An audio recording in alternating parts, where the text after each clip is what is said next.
సంశయము లేకుండా దేవతలకు గుణములను పొందగలరు. దీంట్లో ఏం పొందుదురు. చెప్తున్నారు అంటే, ఎవరైతే భగవద్గీతను నిత్యం వినుచు పఠిస్తున్నారో వాళ్ళు దేవతలుగా పరిగణించబడతారంట. దాంట్లో ఎటువంటి సందేహం లేదు అని చెప్తున్నారు. అంటే వారికి రోజు మనము భగవద్గీతను శ్రవణం చేయడం వల్ల, పఠించడం వల్ల, చదవడం వల్ల మనకి దేవతా గుణాలు వస్తాయి అని చెప్తున్నారు. కృష్ణ భగవానులకి 64 గుణాలు ఉంటాయి.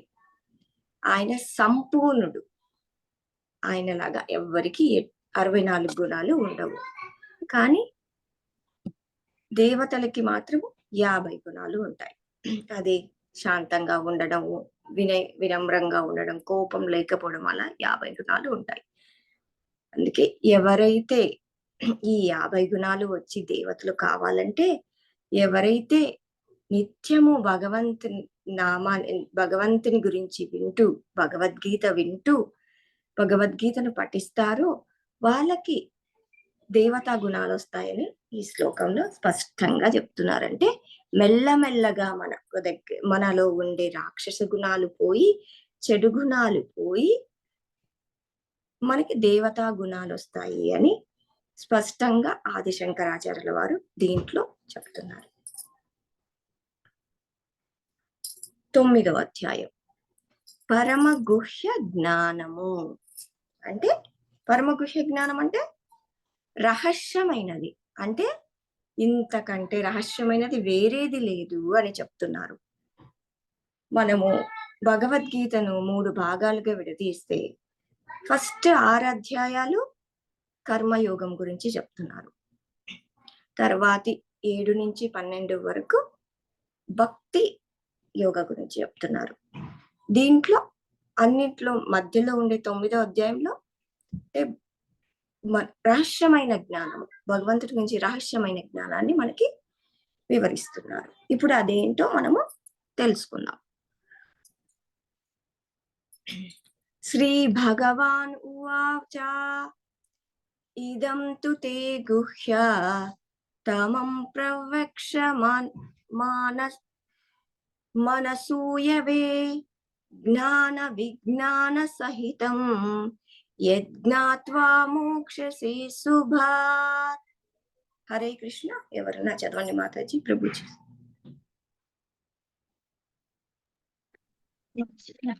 భగవానుడు పలికిండు, ఓ అర్జున, నీవు నా ఎడ ఎన్నడూ అనసూయ కలవాడు కానందున ఈ గుహ్యాతమజ్ఞానమును మరియు విజ్ఞానమును నీకు తెలియజేసెదను.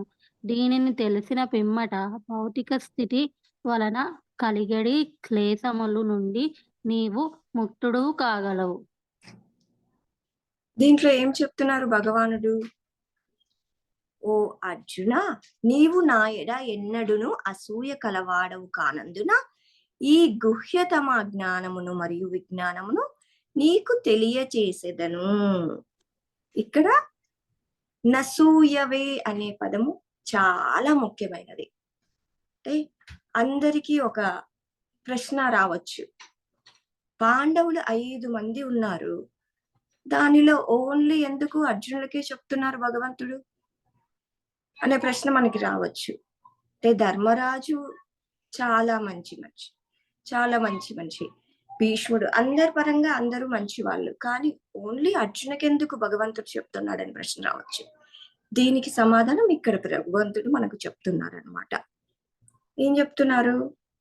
నసూయవే అంటే భగవంతుడి మీద ఎటువంటి అసూయ లేదు అర్జునుడికి.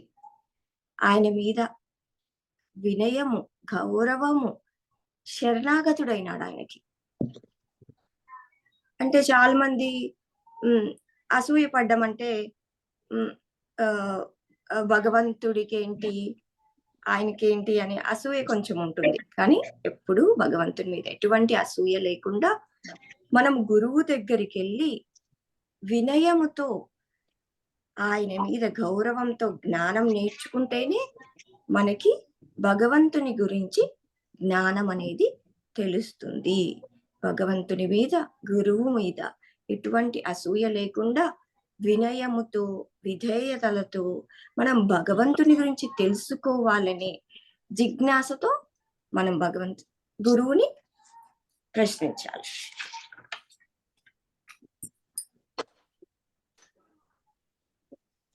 నెక్స్ట్ ఇది చాలా ఇంపార్టెంట్ శ్లోక, అందరూ పలకండి. రాజవిద్య రాజగుహ్యం పవిత్రం మిదముత్తమం ప్రత్యక్షావగమం ధర్మం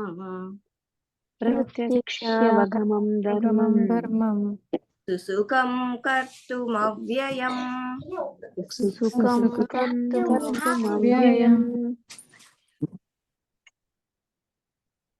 ఎవరైనా చదవండి మాతాజీ. ఈ జ్ఞానము రాజు వంటిది మరియు సర్వ రహస్యములలో పరమ రహస్యమైనది. పరమ పవిత్రమైన ఈ జ్ఞానము అనుభవపూర్వకముగా ఆత్మ యొక్క ప్రత్యక్ష జ్ఞానము కలుగజేయుటచే ధర్మం యొక్క పూర్ణత్వమై ఉన్నది. ఇది శాశ్వతమైనది మరియు ఆచరించుటకు అత్యంత సౌకర్యమైనది.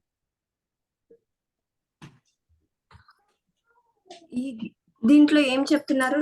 రాజ విద్య అంటే ఇది అన్ని విద్యల్లో కంటే కింగ్, అంటే రాజ విద్య అని చెప్తున్నారు. ఎందుకు రాజ విద్య?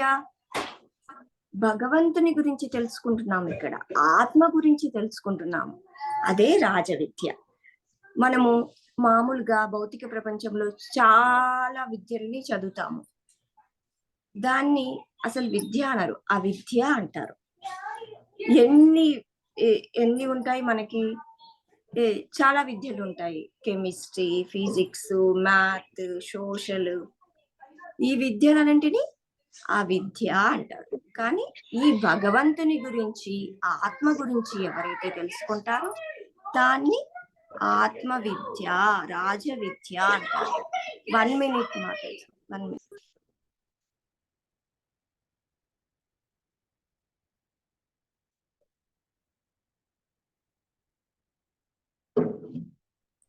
సారీ, దీనికి ఒక ఎగ్జాంపుల్ గా ఒక స్మాల్ స్టోరీ చెప్పుకుందాము.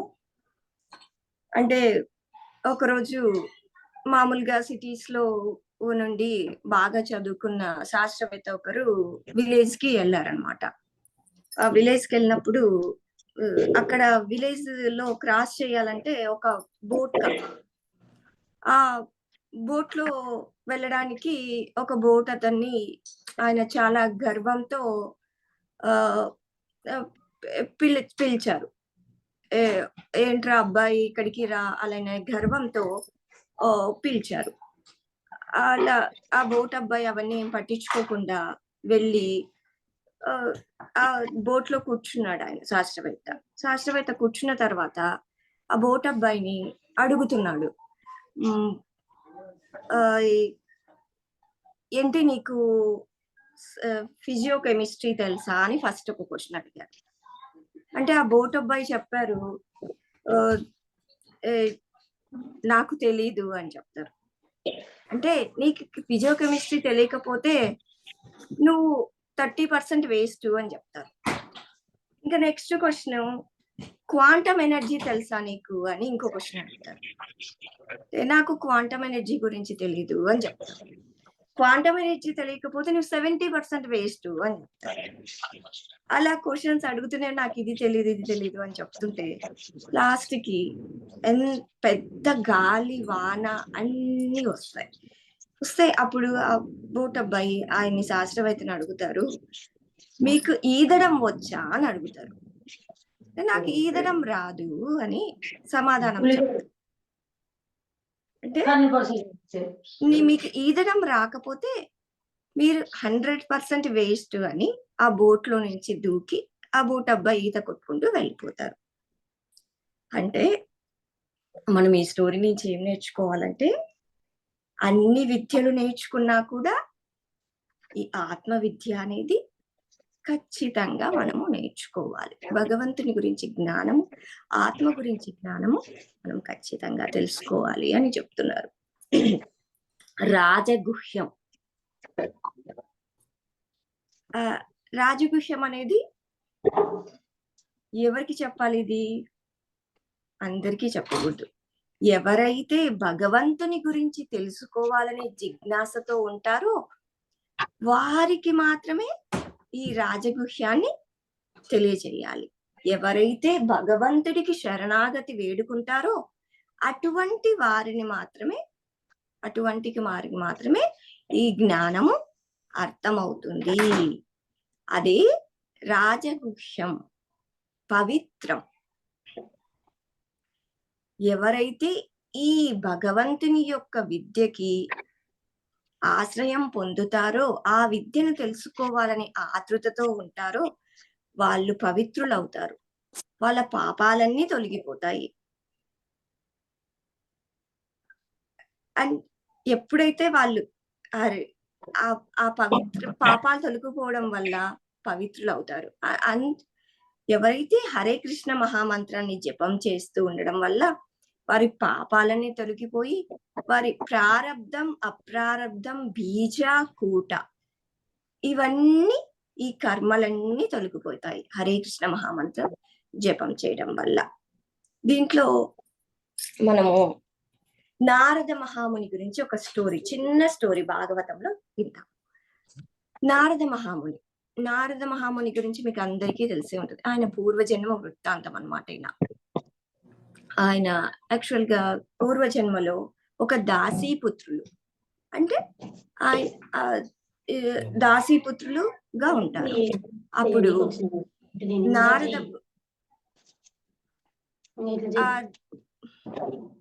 ఉండడం అప్పుడు వాళ్ళ తల్లి గారు చాతుర్మాసం వస్తుంది, అంటే నవంబర్ కంటే ఒక 4 months ముందరని చాతుర్మాసం అంటారు. ఆ చాతుర్మాసంలో సాధువులు ఒక చోట ఉంటారనమాట. ఒక ప్రదేశంలో ఒక చిన్న కుటీరం ఏర్పరచుకొని అక్కడే ఉంటారు 4 మాసాలు ఎక్కడికి పోకుండా. ఎందుకు ఉంటారంటే ఆ సాధువులు అంటే ఎక్కడైతే వాళ్ళు ఉంటారో వాళ్ళు ఆత్మజ్ఞానాన్ని, ఆత్మతత్వాన్ని అక్కడుండే ప్రజలకి బోధిస్తూ ఉంటారు. అది అన్నమాట వాళ్ళ ఉద్దేశము. ఆ పాకలో ఉన్నప్పుడు నారద మహాముని యొక్క తల్లి వాళ్ళకి సేవ చేయడానికి వెళ్తుంది. అంటే వాళ్ళ బట్టలు శుభ్రం చేయడము, వాళ్ళు తిన్న వస్తువుల్ని శుభ్రం చేయడము, ఇలాంటివన్నీ చేస్తూ ఉంటుంది.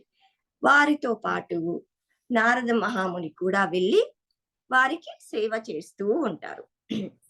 అలా ఉండడం వల్ల అంటే ఎలాంటి సేవ చేస్తుంటారు? వాళ్ళు చెప్పిన జ్ఞానాన్ని వినడము, వాళ్ళ సాంగత్యంలో ఉండడము, వారి ఉచ్చిష్ట తినడము. వారి ఉచ్చిష్ట అంటే వాళ్ళు వదిలివేసిన ఆహారాన్ని కొంచెం కొంచెం తినడము. అలా సాధు సాంగత్యం చేస్తూ ఉంటారు. మన శాస్త్రాల్లో ఏం చెప్పిందంటే లవమాత్ర సాధు సంగ సర్వసిద్ధి హోయ్, లవమాత్రం సాధు సంగ సర్వసిద్ధి హోయ్, లవమాత్ర సాధు సంగ సర్వసిద్ధి హోయ్. అంటే సాధువులతో మనము కొద్దిగా అయినా సాంగత్యం చేసినా అది మన జీవితాన్ని పవిత్రం చేస్తుంది. అలా సాంగత్యం చేయడం వల్ల మనకు భగవంతుని యొక్క జ్ఞానం కూడా సులభంగా అర్థమవుతుంది. అందుకే ఎప్పుడైతే సాధువుల సాంగత్యము, భక్తుల సాంగత్యంలో ఉన్నామో అప్పుడే మనకి జ్ఞానం వస్తుంది, మనము పవిత్రులం అవుతాము. మళ్ళీ నెక్స్ట్ వస్తుంది అని చెప్తున్నారు.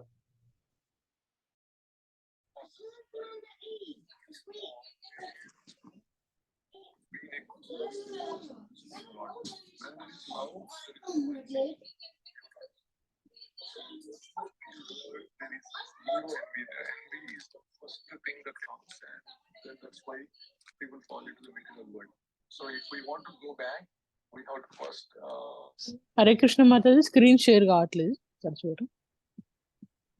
హరే కృష్ణ మాతాజీ వినపడుతుందా? శ్రీగీత మాతాజీ వినిపిస్తుంది మాతాజీ, వినిపిస్తుంది. పవిత్రమిదముత్తమం. అంటే మనము భక్తుల సాంగత్యంలో ఉండడం వల్ల మనము పవిత్రులమవుతాము అని చెప్తున్నారు. ప్రత్యక్షావగమనం అంటే ప్రత్యక్షావగాహనం అంటే మనము ఈ భక్తుల సాంగత్యము, భక్తి చేయడం ద్వారా మనలో మార్పు మనమే కనుక్కోగలం. ఎవరు చెప్పాల్సిన అవసరం లేదు. అంటే స్లోగా మనలో ఉన్న చెడు గుణాలు తగ్గుతూ ఉంటాయి. మన ఆలోచన విధానం మారుతుంది. మనలో ఉన్న చెడు గుణాలు తగ్గుతాయి. అలాంటిదన్నమాట. అలాంటిది ప్రత్యక్ష అవగమనం. ధర్మం, భగవంతుడు చెప్పిందే ధర్మం. ధర్మంతు సాక్షాత్ భగవత్ ప్రణీతం. అంటే మనము భగవంతుడు చెప్పిన విధంగా మనం ధర్మాన్ని పాటించాలి అని చెప్తున్నారు. సుసుఖం అంటే మనం భక్తి చేయడం వల్ల పాటించడం చాలా సులభం. ఎంత సులభమైనగా ఇచ్చారు ప్రభుపాదుల వారు. చాలా ఈజీగా ఇచ్చారు ఈ భక్తి చేసే విధానాన్ని. అది పాటించడం చాలా సులభము. ప్రతి జీవుని యొక్క ధ్యేయం యాక్చువల్ గా భగవంతునికి సేవ చేయడము. కానీ అది మర్చిపోతున్నారు అందరూ. భగవంతునికి సేవ చేయడమే ప్రతి జీవుని యొక్క ధ్యేయము, ఆశయము యాక్చువల్. అంటే మనం ఈ శ్లోకంలో ఎన్ని అంశాలు మనం నేర్చుకోవచ్చు. ఈ ఆత్మ విద్య అనేది రాజవిద్య. ఇది పరమ రహస్యమైనది. ఈ విద్య నేర్చుకోవడం వల్ల మనం చాలా పవిత్రం పొందుతాము. మనం ఈ విద్య నేర్చుకోవడం వల్ల మనలో ఉండే పాపగుణాలు పోతాయి. ధర్మం ఆచరించాలి, భక్తిని చెయ్యాలి. అది భక్తిని చేయడం మన కర్తవ్యమని చాలా స్పష్టంగా భగవంతుడు మనకి ఇక్కడ చెప్తున్నారు. ఇది చేయడమే అందరికీ సౌకర్యమైనది, అందరికీ శాశ్వతంగా ఉండేది ఈ భక్తి ఒక్కటే అని భగవంతుడు చెప్తున్నారు. నెక్స్ట్ శ్లోక. అవజానంతి మామూఢా మానుషీం తనుమాశ్రితం పరం భావ మజానంతో మమ భూతా మహేశ్వరం. హరే కృష్ణ. ఎవరని చదవండి మాతాజీ. నేను మానవ రూపమున అవతరించినప్పుడు మూఢులు నన్ను అపహాస్యం చేయుదురు. సమస్తమును పరమ ప్రభువైన నా దివ్యత్వమును వారెరుగుదురు.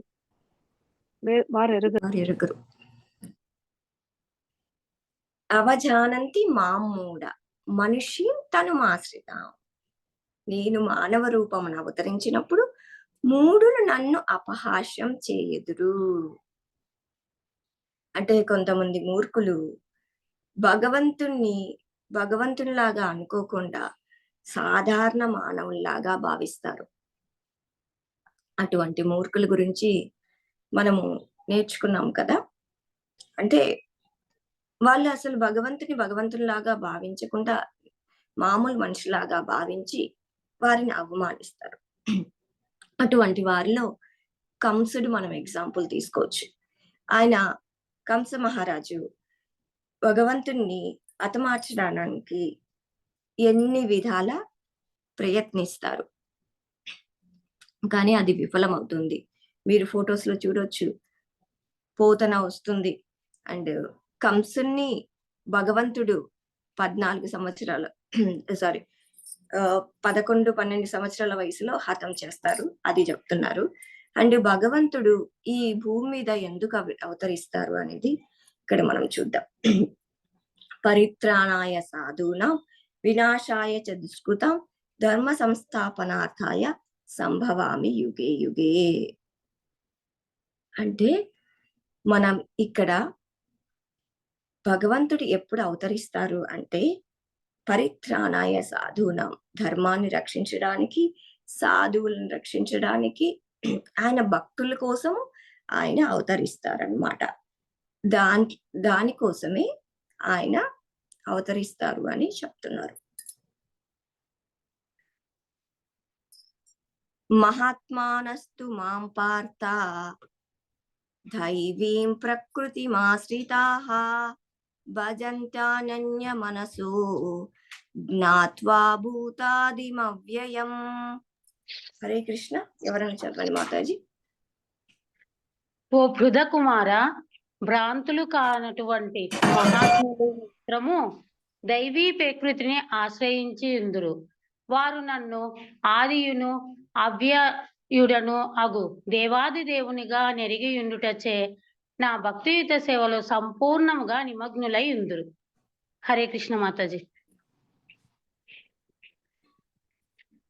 అంటే భగవంతునికి శరణాగతులైన వారు ఎప్పుడూ భగవంతునితోనే భగవంతుని నామాన్ని జపిస్తూ ఉంటారు అని చెప్తున్నారు. ఇంట్లో మనము ఇక్కడ ప్రహ్లాద మహారాజును తీసుకోవచ్చు. ప్రహ్లాద్ మహారాజు ఎలా అంటే ఎటువంటి కష్టాలు వచ్చినా ఆయన ఎన్నిసార్లు స్వయంగా తన తండ్రి చంపాలని ప్రయత్నించినా కూడా ఆయన అవన్నీ పట్టించుకోకుండా కేవలం భగవంతుని నామస్మరణ ఎప్పుడు నిరంతరం నమో వాసుదేవాయ, ఓం నమో భగవతే వాసుదేవాయ అని ధ్యానిస్తూ ఉండేవాళ్ళు. ఇంకోటి ద్రౌపదీదేవి. మనం ద్రౌపదీదేవిని చూస్తే ద్రౌపది వస్త్రాభరణం గురించి అందరికీ తెలిసే ఉంటుంది. ద్రౌపదీదేవి వస్త్రాభరణం చేసినప్పుడు ఆమె అందరినీ ప్రార్థిస్తుంది. ఆ సభలో ఉన్న వారి భర్తల్ని ఆశ్రయిస్తుంది, పెద్దల్ని ఆశ్రయిస్తుంది, బ్రాహ్మణులని ఆశ్రయిస్తుంది. తనంతకు తను రక్షించుకోవడానికి చాలా ప్రయత్నిస్తుంది. కానీ ఎటువంటి ప్రయత్నం చేసినా ఆవిడ రక్షించుకోలేకపోతుంది. అప్పుడు ఆవిడ చేతులు పైకెత్తి నువ్వే నన్ను రక్షించాల్సింది అని భగవంతునికి శరణాగతి వేడుతుంది. నువ్వు తప్ప నాకెవ్వరు దిక్కులేరు, నువ్వే నన్ను రక్షించాలి స్వామి అని తను శరణాగతి వేడినప్పుడు భగవంతుడు తనని రక్షిస్తారు. అలా మనము భగవంతునికి అలాంటి శరణాగతి భావంతో ఎప్పుడూ ఉండాలి అన్నమాట. ఎప్పుడైతే మనం భగవంతుడే ఉన్నాడు, ఆయన్ని రక్షిస్తాడనే భావంతో ఉంటాము, ఆయన మనల్ని ఎల్లవేళలా రక్షిస్తారు. ద్రౌపదీదేవి, ప్రహ్లాద మహారాజు, అలా ఎందరో భక్తులు, అంబరీష మహారాజు, చాలా మంది భక్తులు మనం భాగవతంలో చూడవచ్చు. నారద మహాముని, బలి మహారాజు, ఎంతమంది భక్తులు భగవంతుడే, ఇంకెవరూ లేరు, ఆయనే దిక్కు, ఆయనకే శరణాగతి వేడుకున్నారు. అందువలన వాళ్ళు మహాభక్తులయ్యారు. ఆయన ఎప్పుడూ రక్షిస్తూనే ఉన్నారు. నెక్స్ట్ శ్లోకం. అనన్యా చింతయంతో మాం ఏ జనా పర్యుపాశతే తేషాం నిత్యాభియుక్తానాం యోగక్షేమం వహామ్యహం. అందరూ ఒకసారి పలుకుతారా? ఇది ఇంపార్టెంట్ శ్లోక మాతాజీ. ఓకే మాత.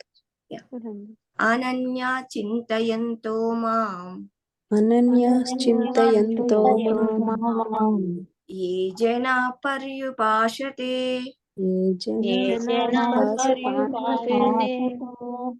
తేషాం నిత్యాభియుక్తానాం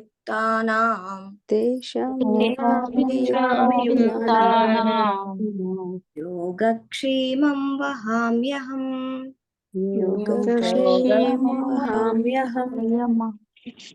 ఎవరన్నా చదవండి మాతాజీ.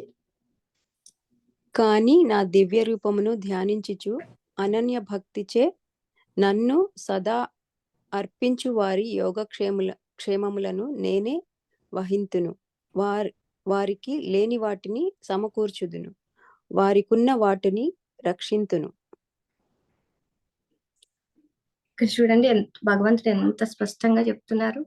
ఎప్పుడు నా గురించే ధ్యానిస్తూ నన్నే తలుచుకుంటూ ఉండే వారికి వారి యోగక్షేమములు నేనే చూస్తాను అని చెప్తున్నారు. అంటే ఉన్నది తీసేయను, లేనిది కూడా ఇస్తాను అని భగవంతుడు ఎంత స్పష్టంగా, అసలు ఇంకా అంతకంటే ఏం కావాలి? వారి నా యోగక్షేమములు ఎప్పుడూ చూస్తాను, ఈ యోగక్షేమములు అని చెప్తున్నారు. అంటే కానీ నన్ను ధ్యానించు అని చెప్తున్నారు. ఎప్పుడు నా మీదనే ధ్యాస ఉంచు. ఎటువంటి పనులు చేసినా, ఏ పనులు చేసినా కూడా నన్ను మనసులో ధ్యానించు అని భగవంతుడు చెప్తున్నారు. మళ్ళీ ఇక్కడ సేమ్ ప్రహ్లాద్ మహారాజ్ స్టోరీ ఇక్కడ చూడొచ్చు మనం. మీకు పిక్చర్స్ లో చూస్తే ఆయన ఎల్లవెల్లా భగవంతుని ధ్యానించడం వల్ల ఆయన్ని రక్షించడానికి లక్ష్మీ నరసింహ అవతారం వచ్చి ఆయన్ని ప్రహ్లాద్ మహారాజుని భగవంతుడు రక్షించారు.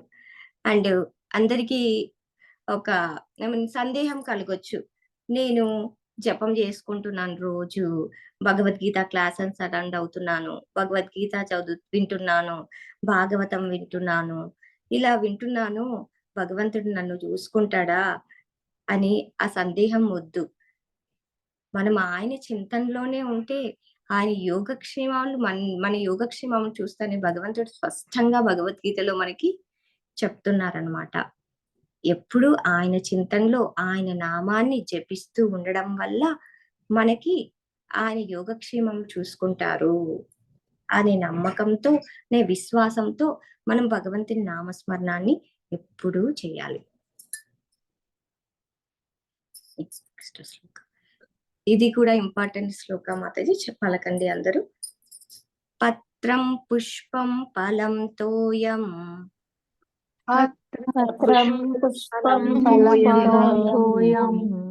యో మే భక్త్యా ప్రయచ్చతి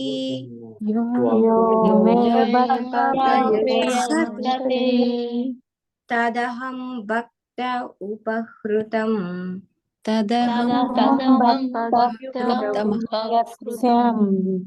మస్నామి ప్రయతాత్మనః.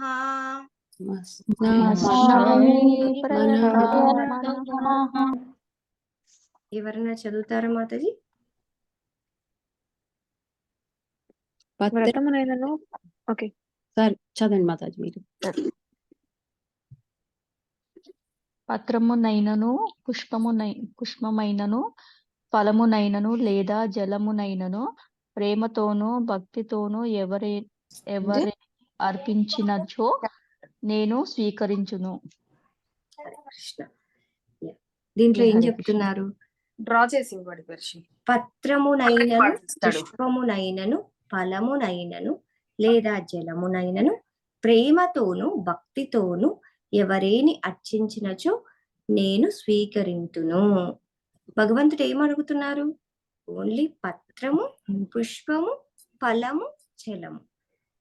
మనల్ని పంచభక్ష పరిమాణాలు చేసి పెట్టమని ఆయన అడగట్లేదు. మనం భక్తితో, ప్రేమతో పత్రాన్ని కాని, పుష్పాన్ని కాని, ఫలముని కాని, జలమును కాని సమర్పించిన చాలు అని చెప్తున్నారు.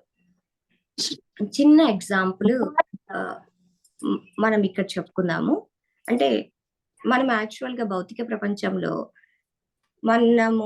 మన తండ్రికి ఏదైనా చిన్న బహుమతి ఇస్తే ఎంత హ్యాపీగా ఫీల్ అవుతారు.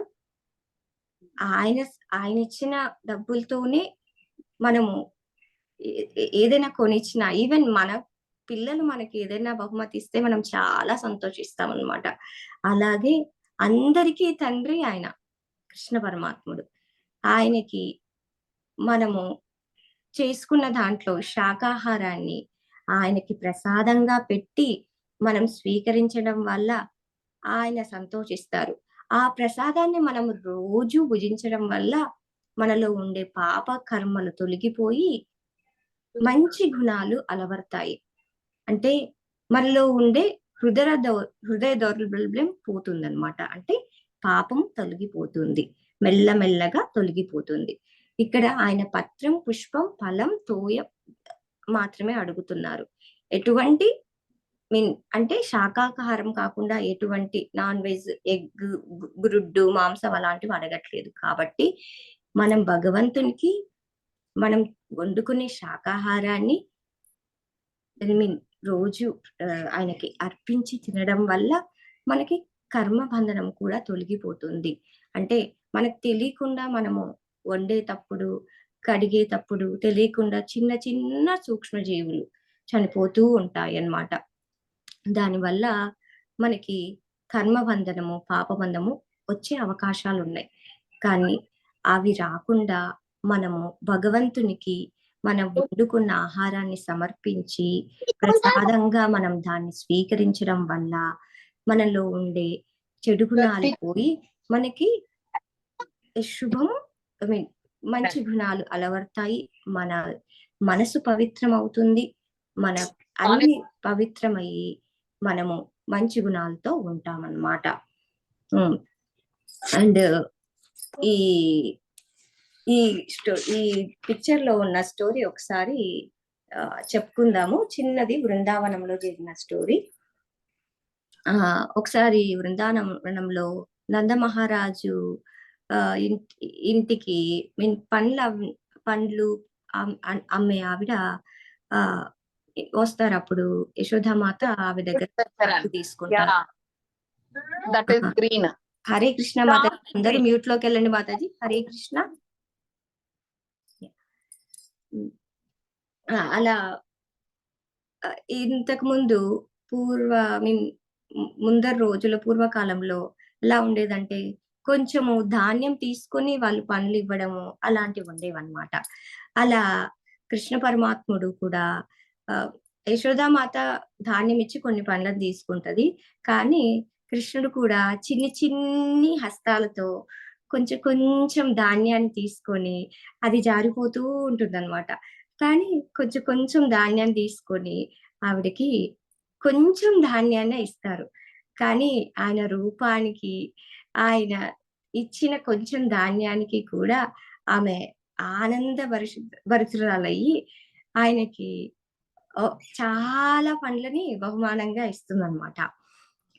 అంటే ఆవిడ చాలా ప్రేమతో ఇస్తుంది, ఆ ధాన్యానికి కాదు. అంటే ఆయన రూపము, ఆయన బాల్యంలో ఉండే ఆయన రూపాన్ని చూసి ఆనందభరితురాలయ్యి ఆకర్షితురాలయ్యి, కృష్ణ అంటేనే ఆకర్షితుడు. ఆయన రూపాన్ని చూసి అలా పండ్లు బహుమానంగా ఇస్తుంది. దానికి ఆమె 4 పండ్లను ప్రేమతో భక్తితో ఇచ్చినా కూడా ఆమె ఇచ్చిన దానికి భగవంతుడు ఆమె బుట్టలో ఉన్న మొత్తం పండ్లని బంగారంగా మార్చేస్తారనమాట. అంటే అక్కడ మనము ఈ స్టోరీలో నేర్చుకోవాలంటే భగవంతునికి ఏది అర్పించినా కూడా ప్రేమతో భక్తితో మనము అర్పించాలి అని చెప్తున్నారు. నెక్స్ట్ శ్లోకాల్లో కూడా ఇదే చెప్తారనమాట. దీంట్లో ఎత్కరోషి ఎదత్నాషి యజ్జుహోషి దదాశియత్ ఎత్తపశ్యేసి కౌంతేయ తత్కురశ్య మదర్పణం. అంటే మనం ఏది చేసినా కూడా, ఏం చేసినా, తపస్సు చేసినా, దానం చేసినా, ఏమి చేసినా భగవంతునికి అర్పించాలి. ఏ కర్మనైనా భగవంతునికి అర్పించాలి. మనం కర్మ ఫలితాన్ని ఆశించకూడదు. ఏ పని చేసినా భగవంతునికి అర్పించి మనం చెయ్యాలి అని చెప్తున్నారు. ఇంకా ఎగ్జాంపుల్ ఇంకొక స్టోరీ ఉందాము మనం ఇక్కడ. ఒక మామిడి తోట ఉందనుకోండి. ఆ మామిడి తోట వెళ్ళి మనము అనుమతి లేకుండా స్వీకరించడం మంచిదా, అనుమతి తీసుకొని స్వీకరించడం మంచిదా? ఎవరైనా చెప్తారా మాతాజీ? అనుమతి తీసుకొని మాతాజీ. కదా, అందుకనే ఇదంతా భగవంతుందే కదా. మొత్తము ఆయన ఇచ్చినది, ఆయన లేకుండా ఏదీ లేదు. కాబట్టి మనం ఏది భుజించినా కూడా భగవంతునికి సమర్పించి భుజించడం వల్ల మనం ఆయన అనుమతి తీసుకొని తింటున్నాం అన్నమాట. ఆయనకి సమర్పించకుండా తీసుకొని తింటే మనం దొంగలం అవుతాము. అందుకనే ఆయన చెప్పినట్లు, భగవద్గీతలో చెప్పినట్లు మనం జీవిత విధానాన్ని మార్చుకోవాలి. ఆయన ఏం చెప్తున్నారు? మీరు మీకున్న దాంట్లో ఈ పత్రాన్ని, పుష్పాన్ని, ఫలాన్ని, దానికి ఎటువంటి మనం ధనవంతులమేమి అవ్వాల్సిన అవసరం లేదు. మనం కొద్దిగా బీదవారైనా కూడా సమర్పిస్తారు. దాంతో పాటు మనం వండుకునే ఆహారాన్ని కూడా, శాకాహారాన్ని కూడా భగవంతునికి, సాత్విక ఆహారాన్ని భగవంతునికి సమర్పించడం వల్ల మనలో చాలా మార్పు కలుగుతుంది. మన కర్మబంధనం పోతుంది, పాపాలు తొలగిపోతాయి. మనము భగవంతునికి, మనం దొంగలం కాకుండా భగవంతునికి అన్నీ అర్పించి తింటాము అన్నమాట.